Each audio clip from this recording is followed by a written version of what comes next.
चला मग मस्त बटाट्याचा जो आहे तो पराठा बनवूया आणि खरंच शेअर करण्याचा प्रयत्न करत असते मी. असं दोघेही व्हिडिओ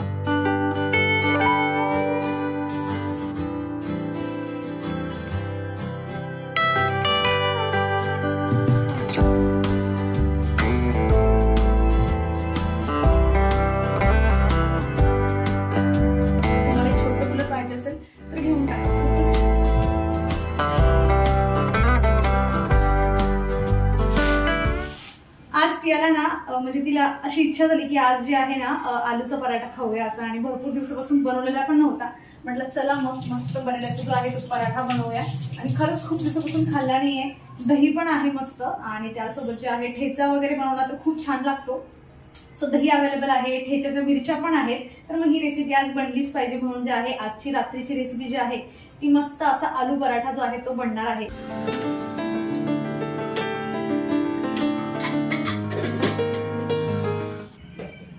ठेचा माझा बनवून झालेला आहे आणि याची रेसिपी काही वेगळी नाही. आपण आपल्या सगळ्यांच्या घरांमध्ये ऑलरेडी हा म्हणजे नेहमीच असा अवेलेबल असतो, त्यामुळे काही विशेष नाही. आणि जी पराठ्याची रेसिपी आहे ना मी तुमच्यासोबत एका शॉर्ट व्हिडिओमध्ये जे आहे ते शेअर करेन, त्यामुळे आता मी तुमच्यासोबत डिटेलमध्ये शेअर करत नाही. पण त्या व्हिडिओमध्ये मी म्हणजे कसं बनवते ना हे त्याच्यामध्ये तुमच्यासोबत जे आहे शेअर करेन.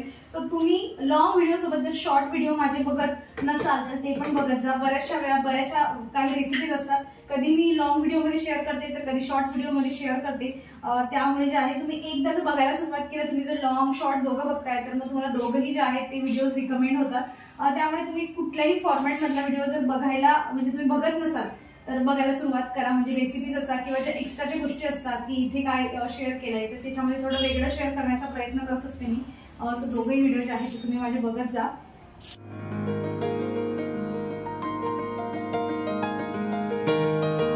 तर असं मस्त पराठ्याचं जेवण जे आहे ते आज रात्रीचं बनलेलं आहे. सोबत केळीचे वेपर्स पण होते आणि खरंच खूप छान असं जेवणासोबत काहीतरी कुरकुरीत असलं ना तर जेवणाचा आनंदच काहीतरी वेगळाच असतो.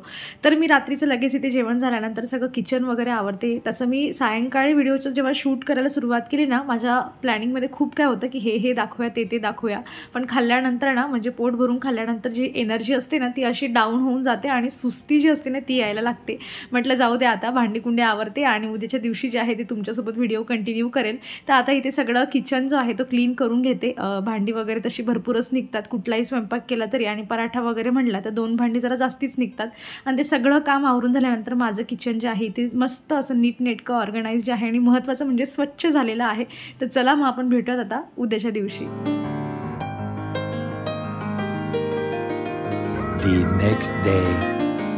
कालच्या दिवशी स्वागत करायचं राहिलंच नाही का तुमचं? चला मग ह्या अशा सगळ्या अस्ताव्यस्त व्ह्यू सोबत welcome back to my channel. कसे आहात तुम्ही सगळे? ही माझी ड्राय बाल्कनी आहे. कालच्या दिवशी मी इथे जरा क्लिनिंग वगैरे जी होती आणि गेल्या व्हिडिओमध्ये शेअर केलं मी की थोडी करून घेतली होती, पण आज जे आहे याला पूर्ण खाली करायचं आहे. आणि तुम्ही म्हणतात मला बऱ्याच व्हिडिओमध्ये विचारलं जातं वॉशिंग मशीन कुठे ठेवलं आहे, तर बघा हे असं ठेवलं आहे, कोपऱ्यात असतं ते, पण सामान काढणं चालू आहे म्हणून ते मागे पुढे जे आहे होत असतं. तर मी ते तुम्हाला दाखवलं, म्हणजे मी माझं टार्गेट फिक्स करून घेतलं आणि म्हटलं आधी चहा पिऊयात. मस्त चहा पिऊन झाली की मग जे आहे ते काम जे आहे आपण करायला सुरुवात करूया, कारण ते खूप हेक्टिक काम आहे. बारीक बारीक सगळंच आवरून घ्यायचं आहे तिथलं. आणि जोवर चहा उकळते तोवर म्हटलं झाडांना पाणी घालूया, कारण आजचा दिवस कसा जाणार आहे, तसा तर सुट्टीचा दिवस आहे संडेचा, पण काही सुट्टीसारखं जाणार नाही. घरात काही काम निघालं की मग ते छोटं असो मोठं असो थोडाफार जे असते, बाहेरचे 2 लोक घरामध्ये आले काही काम करण्यासाठी तर पसारा तर होतोच, पण आपली डेली जी रुटीन असते ती पूर्ण अस्ताव्यस्त होऊन जाते. तर ते सगळं जे आहे ते आज माझ्यासोबत घडणार आहे. तसं मी तुम्हाला थोडं सांगेल ह्या व्हिडिओमध्ये, पण त्या बाल्कनीचंच काम करायचं आहे. आणि जसं मी तुम्हाला कालच्या व्हिडिओमध्ये सांगितलं होतं एक सेपरेट असा व्हिडिओ बनवेल जेणेकरून तुम्हाला आयडिया जी आहे ती मिळेल त्यातून की कसं आपण जे आहे आपलं घर अजून थोडं जे आहे एक्सटेंड करून घेऊ शकतो, किंवा बाल्कनी वगैरे कशी आपण ॲज अ स्टोरेज रूम म्हणून जे आहे ते बनवून घेऊ शकतो. इथे माझ्या झाडांचं आधी मी जे आहे ते प्रोटेक्शन त्यांना दिलेलं आहे, कारण इथे सगळे जे काही झाडं आहेत ना एवढ्या एरियामध्ये हे सगळे त्यांना उन्हाची गरज नाही अशी झाडं आहेत. त्यामुळे मी चहा ठेवलेली होती आणि तेवढ्या वेळेत म्हटलं सगळे आपली जे काही झाडाची कामं आहे ती सगळे आवरून घेऊया, कारण एकदाचं कडक ऊन पडायला लागलं की मग काय बाल्कनी येऊसं वाटत नाही. त्यामुळे ज्यांना पाणी पाहिजे पाणी घालायचं, जेवढं बघायचं या फ्लावर्सला तेवढं बघून घ्यायचं मन भरून. तसं तर काही होत नाही असं की दिवसभर अगदी ऊन आहे आणि मी गेलीच नाही, मी जातच असते नेहमी, पण बघणं आणि तुम्हाला दाखवणं यामध्ये खूप जास्त फरक असतो. सो बघा अशा पद्धतीने जे आहे तिथे भरपूर जे आहेत मस्त फुलं उमललेली आहेत. आलामंडा म्हणा किंवा मग तुम्ही मोगऱ्याचं घ्या, आज तर जास्वंदाला सुद्धा फुलं आलेली होती. बिचाऱ्यांना जागा नाही, एवढी बारक्या अशा त्या कड्या आहेत वाकड्या तिकड्या होऊन, तरीही त्यांनी उमलण्याचा भरपूर प्रयत्न केला आहे. आणि आणि छान वाटतं असं भरपूर फुलं असले तर आपल्या बाल्कनीमध्ये. आणि त्यानंतर चहा वगैरे घेतली मस्त. आता एनर्जीने मी भरपूर आहे. आता हे सगळं मला आवरून घ्यायचं आहे जेवढं मला शक्य आहे. बिना म्हणजे जास्त जे वजनाची कामं आहेत ना ती सगळी प्रियाचे पप्पा करणार आहेत आणि मी जे आहेत फक्त वरवरचं जे मला माझे प्लांट्स आहेत, बाकीचं भरपूर सामान आहे कालच्या दिवशी काढला होता, त्यामुळे आज एवढं जास्त घाई गडबड नाही, मला निवांत करू शकते.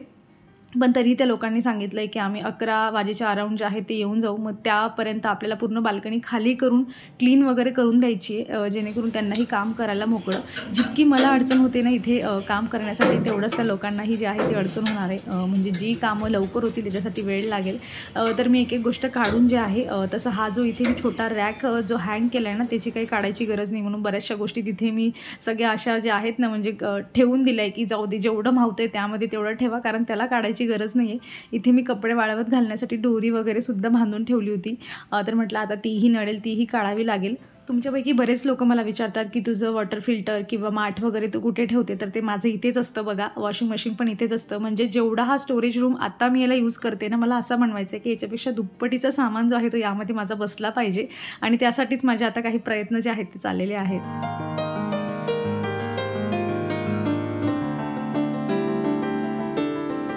काल जो बटाट्याचा पराठा बनवला होता ना त्यामधून थोडं ते बटाट्याचं जे काही सारण होतं ना तर ते थोडं उरलेलं होतं आणि म्हटलं आज पियासाठी जे आहे त्याची टिक्की बनवून देऊया, कारण की टिक्की बनवण्यासाठी असे मला बटाटा उकडावा लागला असता, म्हणून मी जरा उरवूनच ठेवलं होतं मुद्दामून, जेणेकरून सकाळच्या धावपळीमध्ये मला माहिती आमचा काही नाश्ता झालाच नसता, कारण घरात खूप कामं होती, म्हणून मी हे सगळं काढून ठेवलं होतं. तर ते सारण घेतलं मी आणि पोहे जे असतं ना जरा जास्त भिजवत घालून घ्यायचं त्याला, म्हणजे जास्त पाण्यामध्ये जे भिजवत घालायचं, असं सॉफ्ट भिजलं पाहिजे ते.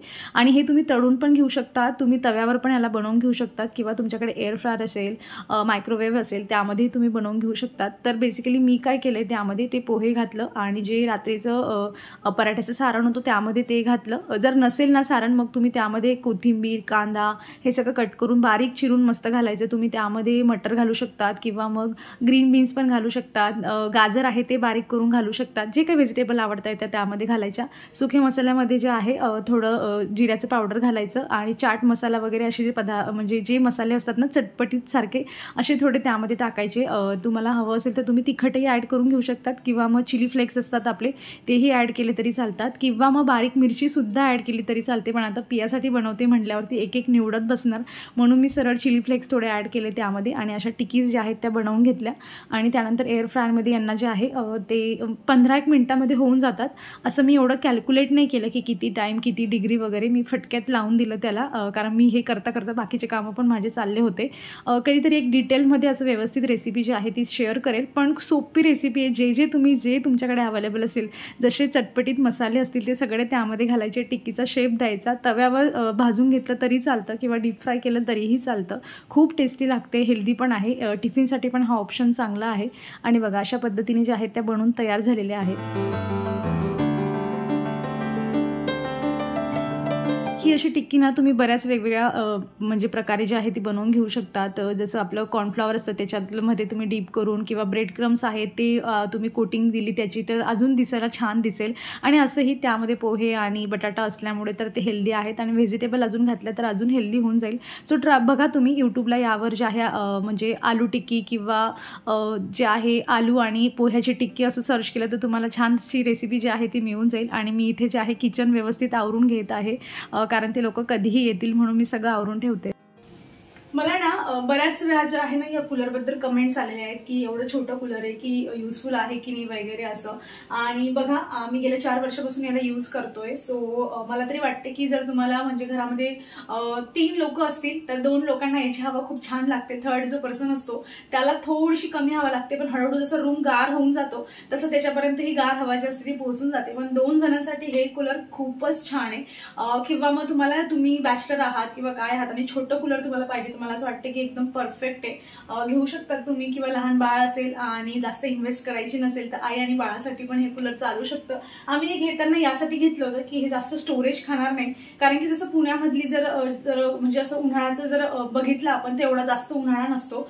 मॅक्सिमम जे आहे ते 2-2.25 महिन्याचं जे असतं ते कडक ऊन असतं आणि तेवढ्या 2-2.25 महिन्यासाठी एक मोठ्या कूलरमध्ये इन्व्हेस्ट करणं, त्यातल्या त्यात ती जागा भरपूर जी असते ती आपली म्हणजे त्यामध्ये चालली जाते आणि वर्षभर तिला तसं सांभाळावं लागतं. त्यासाठी आम्ही असं घेतलं होतं की हे जे आहे यूज झाल्यानंतर जे काही आपले उरलेले महिने आहेत त्याला पॅक करायचं आणि बेडच्या खाली जे आहे आपण ठेवू शकतो, कपाटात ठेवू शकतो, लॉफ्ट असतील तर लॉफ्टमध्ये ठेवू शकतो. अशा हिशोबाने आम्ही हे घेतलेलं होतं आणि आमचं याच्यावर भरपूर छान काम भागतंय. सो अशा पद्धतीने इथे खिडकीमध्ये जे आहे याची अरेंजमेंट केलेली आहे. हे असं जुगाड आहे की मध्ये डास वगैरे यायला नको म्हणून. आणि इथे बघा खिडकीमध्ये असं ठेवलंय. एवढी खिडकी जी असते ना एवढी खिडकी पण ही ओपन होऊन जाते इथून. सो खिडकीच्या बाहेरचं ही जी आहे जी मोकळी हवा पाहिजे असेल ती आपण घेऊ शकतो. सो याचं जे आहे ना मला तरी वाटतं की छोट्या फॅमिलीसाठी जर असं कूलर पाहिजे असेल आणि ठेवायचा प्रॉब्लेम असेल तर मग तुम्ही हे कूलर घेऊ शकतात. याच्यामध्ये तुम्ही पाणी किंवा बर्फ जे आहे ते घालू शकतात. पाणी घातलं, बर्फ जर घातला तर खूप छान थंडी हवा देतं मस्त. सो छान आहे आणि गेल्या आम्ही 4 वर्षापासून यूज करतोय. अजून तरी तिला काहीच प्रॉब्लेम आलेला नाहीये. आमच्याकडे तसं हार्ड वॉटर असतं पण तरीही ते अजूनही छान चाललेलं आहे आणि जेवढा उन्हाळ्याचे दिवस असतात तेवढं हे पूर्ण चालतं. कधी कधी दुपारीही चालतं. सो अशा पद्धतीने जे आहे हे छोटंसं कूलर आहे मस्त. तुम्हाला पाहिजे असेल ते लिंक जे आहे मी डिस्क्रिप्शन मध्ये देते किंवा प्रोडक्ट पण टॅग केलेला आहे आणि तुम्ही असं छोटं कूलर शोधत असाल तर मग घेऊ शकता. ज्यांच्या कुणाच्या कमेंट्स आल्या असतील आय होप ही जी क्लिप आहे ते आता बघत असतील आणि याच्याबद्दल आता मला कमेंट्स ज्या आहेत त्या येणार नाही. सो तुम्हाला एक छोटं कूलर पाहिजे असेल तर घेऊन टाका. खूपच छान आहे. ड्राय बाल्कनी आहे ना तर ही आमच्या मेन डोअरमधून पण दिसत असते अशा पद्धतीने आणि जाता येताना पण दिसते. तर म्हटलं चला आता इकडून तुम्हाला दाखवते की अशा पद्धतीचा पण जो आहे तो इकडून दिसत असतो व्ह्यू. एवढी क्लिनिंग करायची मला गरज नाही पण काय होईल ना त्या लोकांचं काम झाल्यानंतर त्यांना कलर वगैरे द्यायचा आहे आणि इथे जर क्लीन नसलं तशीच डस्ट असली तर ते त्याच्यावरच देऊन देतील आणि व्हाईट कलर म्हटला की मग त्यामध्ये धूळ जर मिक्स झाली तर मग तो काही व्यवस्थित त्याचे जे आहे तो कलर दिसणार नाही एवढा. म्हणून म्हटलं चला 10 मिनटं माझे जातील पण व्यवस्थित क्लीन करून घेते. हे मशीन काढायचं काम माझं नव्हतंच ॲक्च्युली. हे सगळं मोठे मोठे कामं जे होते पियाचे पप्पा करणार होते पण काहीतरी कामाने त्या लोकांनीच त्यांना बोलवून घेतलं की तुम्ही एकदा जे आहे आम्ही आणतोय सगळं सामान त्याआधी तुम्ही चेक करून घ्या की म्हणजे तुम्ही आहात का सॅटिस्फाय जे काही करायचं आहे ते. आणि मग ते चालले गेले. म्हटलं आता येतील तर सोबतच घेऊन येतील मग थांबण्यात काही अर्थ नाही. आणि असंही मला काही मशीन उचलायचं नव्हतं. खाली ते चाकांचं जे आहे ना तसं मी मिशोरून मागवलं होतं ते ठेवलंच होतं. म्हटलं फक्त ढकलत पुढे न्यायचं आहे तर मग आपण करू शकतो ते. आणि बघा पूर्ण बाल्कनी जी आहे ती तुम्ही आता पाहून घ्या. यानंतर तुम्हाला डिटेलमध्ये व्हिडिओ बघायला मिळेल की ही ट्रान्सफॉर्म होऊन कशी झालेली आहे. तर अशी मोकळी चोकळी जी आहे ती बाल्कनी त्यांना करून दिली होती अगदी एकदम क्लीन आणि नीटनेटकी.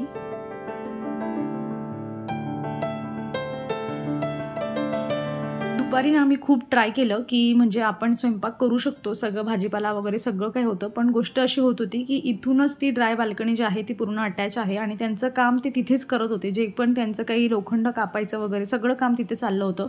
तर मग गोष्ट अशी होत होती की ती बारीक बारीक जी डस्ट होती ना ती पूर्ण घरामध्ये पसरली होती आणि पिया वगैरे म्हणजे ती तर थांबतच नव्हती. ह्या रूममधून त्या रूममध्ये सगळं घरच तिने म्हणजे जवळजवळ खराब झालं होतं आणि धूळ असली की मग तिला काही म्हणजे रस्ता पाहिजे नसतो ती कुठूनही जाते. म्हटलं आता स्वयंपाक करण्यात काही अर्थ नाही म्हणून आम्ही बाहेरूनच पार्सल मागवलं. खरं तर मला एवढं जास्त आवडत नाही हे म्हणजे असं मेसचं वगैरे जेवण पण ऑप्शनच नव्हतं आमच्याकडे त्यामुळे हेच जेवण करावं लागलं. त्यानंतर एक सोपा ऑप्शन पण दिला होता की मम्मा मॅगी बनव पण तेही करणं शक्य नव्हतं. म्हटलं जाऊ दे बाहेरचंच मागूया. त्यामुळे एवढं खास जेवण झालं नाही आमचं पण केलं कसं बसं. आणि मग त्यानंतर त्या लोकांचं काम चाललं होतं. भरपूर इच्छा होती काहीतरी काम करावं घरातलं पण काही करता येत नव्हतं. म्हटलं चला या झाडाचं काम करूयात आज. तर हे जे आहे जास्वंदाचं झाड आहे याला लाल कलरचं फूल येतं बघा जर तुम्हाला आठवत असेल तर. तर त्याचं ना म्हणजे ब्रांचेस नवीन नवीन निघत आहे पण त्या पुढे जातच नाही. तिथल्या तिथे अशा गोलगोल होत आहे त्या. तर म्हटलं याला ना जरा म्हणजे मी 1-2 ब्रांचेसला थोडं कट पण केलं होतं 8-1 दिवसापूर्वी पण त्यांच्याही ब्रांचेस निघून ना तिथेच गोलगोल होत आहे पुढे निघतच नाही. कड्या पण येतात पण खूप छोट्या छोट्या येतात. म्हटलं याची जी आहे ना हार्ड प्रूनिंग करून टाकूया. आणि त्याचे पत्ते पण थोडे येल्लो होत होते. पाणी वगैरे सगळं व्यवस्थित चाललं आहे पण मग आपण गावी वगैरे जातो तेव्हाही एखादा जास्त किंवा कमी पाणी झालं की मग झाडं जरा शॉकमध्ये जातात. आणि हे तेव्हापासून झालं जेव्हापासून माझ्या भावाच्या लग्नाला आम्ही गेलो होतो ना हे तेव्हापासून असंच झालंय. तर मी याची पूर्ण बऱ्यापैकी हार्ड प्रूनिंग जी आहे ती इथे करून टाकली. आता बघूयात फ्युचरमध्ये कसं काय ग्रो होतं ते. 6 वाजलेले आहेत आणि तेव्हा ते लोक जे आहेत ते घरामधून गेले. म्हणजे त्यांचं एवढं जास्त वेळासाठी काम नव्हतं ॲक्च्युली पण काय होते ना त्यांनाही जागा खूप कमी होती तिथे काम करण्यासाठी. त्यामुळे जे 1 तासाचं किंवा 2 तासाचं काम होतं ना त्यासाठी त्यांना डबलचा टाईम जो आहे तो तिथे इन्व्हेस्ट करावा लागला. आणि मी तुम्हाला दाखवलं अगदी बारीक बारीक म्हणजे कॅमेऱ्यात पण दिसली नाही एवढी बारीक बारीक धूळ होती ना. बरीचशी पूर्ण म्हणजे सगळ्या रूममध्ये पसरलेली होती ही. कारण आपण जरी ठरवलं की नाही घरात काम चालू एकाच रूममध्ये बसून राहू तर तसं होतच नाही. आपण इकडे तिकडे फिरत असतो. महत्त्वाचं म्हणजे ही गोष्ट असते की आपल्याला बघण्याची उत्सुकता असते. ते लोक त्यांचं बरोबर काम करतात, पण आपणच जाऊन उभे असतो कुठपर्यंत झालं, कसं झालं, की काही चुकायला नको अशा पद्धतीने, आणि आपणही दमत असतो. आणि मी आता खिचडी बनवते आणि यासाठी बनवते की पियाचं म्हणजे चाललं होतं तिचं की तिने सकाळी पण ऑप्शन दिला होता की मम्मा मला मॅगी पण चालेल म्हणून, पण मी तिला आता म्हणते की बाळा आता मॅगी खाऊ नको, सकाळी आपलं चांगलं जेवण झालं नाही आणि काही झटपट आणि लवकर बनणार असेल, कारण सकाळी जास्त जेवलोच नव्हतो त्यामुळे भूक पण खूप लागलेली. ते असं वाटत होतं की बस आता 5-10 मिनिटात लगेच तयार होऊन असा एखादा पदार्थ भेटला पाहिजे. म्हणून म्हटलं थोडं जे आहे खिचडीच बनवून टाकूया, आणि म्हणून आज पुन्हा खिचडी बनवते मी. म्हणजे खिचडी बनवण्यासाठी रिझन माझे खूप व्हॅलिड असतात असं मला वाटतं, पण आजचं जरा जास्तच व्हॅलिड आहे. आणि पियाने बघा, तिने आताही मॅगीचं अर्ध पाऊच काढलं की मम्मा एवढीच बनवून दे, 2 मिनिटात बनते म्हणून. पण मी तिला नाही सांगितलं की थांब बाळा, मी खिचडी बनवते, मस्त बनवेल तुझ्या आवडीची मॅगी खिचडी. आणि तिने ॲग्री केलं आणि पटपट मी अगदी म्हणजे रात्र पण झाली नाही, 7:30 वाजले तेवढ्याच मी जे आहे खिचडी बनवायला सुरुवात केली. आणि जोवर कांदा वगैरे असं सगळं परततं आहे ना, तोवर मी जे आहे इथे साईड बाय साईड क्लिनिंग पण चालू आहे. मी पियाच्या पप्पांना सांगितलं की दोघी ज्या बाल्कनी आहेत, पुढची बाल्कनी इकडची बाल्कनी, कारण तिथे सगळा जो इकडच्या बाल्कनीतला लहान बाल्कनीमधला जो काही जे काही सामान होतं ना, तर सगळ्या पुढच्या बाल्कनीमध्ये आम्ही शिफ्ट केलेला होता, तर ते पण सॉर्टेड करायचं होतं. त्यांना म्हटलं घर मी आवरते, दोघी बाल्कनीचं काम तुमचं आहे, कारण जेवणाच्या आधी ही बारीक डस्ट आणि सगळं घर क्लीन झालं तरच जेवायला पण बरं वाटतं, नाही तर असं वाटतं की सगळ्या कचकचमध्ये बसलो आहे आपण. म्हणून म्हटलं व्यवस्थित जे आहे ते क्लीन करूया. म्हणून खिचडीचंही बनवण्याचं काम चाललं आहे आणि घर क्लिनिंगचंही काम चाललं आहे. तर बघा अशी मस्त जी होती ना, एकदमच छान खिचडी बनली होती. म्हणजे बनल्यानंतर माझ्याने काही व्हिडिओ काढला गेला नाही, पण आजची जशी ही खिचडी बनली होती ना, कलर पण इतका खतरनाक आला होता मस्त, आणि खूपच छान बनली होती. तशी मी तुमच्यासोबत केली रेसिपी शेअर, एवढी काही खास नाही, नॉर्मलच आपले रेग्युलर मसाले टाकायचे आणि खिचडी बनवायची. चला सो कधीतरी पुन्हा एखादा तुमच्यासोबत डिटेलमध्ये शेअर करेल मी. आणि आता मी कुकर वगैरे लावून आली होती आणि म्हटलं आता ते मॉपने वगैरे पुसण्यात काही अर्थ नाही आहे, बकेटमध्ये पाणी घेऊया, कारण खूप बारीक बारीक धूळ जी होती ना अशी टुचणारी होती पायांना, जे कापलेलं लोखंड असतं ना त्याची बारीक धूळ. तर म्हटलं ते खाली बसून मस्त जे आहे घर पुसूया, आणि खूप दिवसानंतर असं खाली बसून घर पुसते मी. आणि खरं सांगते इतकं छान घर पुसलं जातं ना, म्हणजे मॉप तर असं काम करूच शकत नाही, कुठलंच असं नाही आहे की तुम्ही खाली बसून कापड घेऊन जसं घर पुसल्यानंतर जसं घर दिसतं ना तसं मॉपने वगैरे दिसत नाही. खरंच खूप छान घर निघतं, पण त्याच्यासाठी मेहनतही खूप लागते, खूप वेळही लागून जातो आणि एनर्जी खूप वेस्ट होते. चला असो, मी आता माझा व्हिडिओ इथे संपत आहे. अपेक्षा करते तुम्हाला आवडला असेल. कसा वाटला मला कमेंटमधून नक्की सांगा. आवडला असेल तर लाईक करा, चॅनलवर तुम्ही नवीन असाल तर प्लीज चॅनलला सबस्क्राईब करा. आपण भेटूयात मग पुढच्या अशाच इंटरेस्टिंग व्हिडिओमध्ये. तोवर तुम्ही स्वतःची काळजी घ्या. So take care friends and bye.